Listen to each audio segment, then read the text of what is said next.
venait à peine de naître, enfoui dans ce caniveau. Oui, je passais, j'étais avec ma mère. En passant, j'avais vu deux garçons qui étaient dans un camp. Dites-la. Et le cul. Il s'est dit que c'était un chat, un truc comme ça. Moi, je viens quitter comme ça, c'est un nom. Du coup, quand j'étais seul, il fallait que je prends un peu l'alerte. Donc, maintenant, ça arrive. Conduit dans un centre de santé privé à Diata, le nouveau-né reçoit ici ses tout premiers soins. Ici, les sages-femmes sont rompues à la tâche et coupent le cordon ombilical de ce nouveau-né abandonné par sa génitrice non identifiée. Vraiment, quand même pas bien d'avoir un enfant qui naît et qui se retrouve dans un caniveau. Ça, c'est tuer.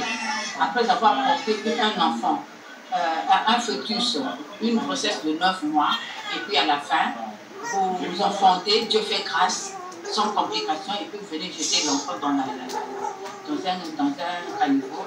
Ce n'est pas vraiment à encourager. Pour les jeunes femmes qui sont encore capables de faire des enfants, de se prendre en charge, de demander conseil plutôt.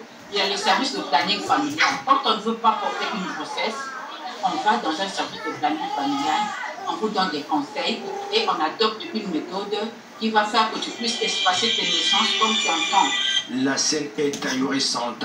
De nombreuses jeunes femmes procèdent souvent à l'abandon de leur progéniture dans les canalisations, voire même des poubelles, fuyant d'assumer leur responsabilité de mère, un comportement jugé indigne par des personnes de bonne foi qui appellent à la prise de conscience collective.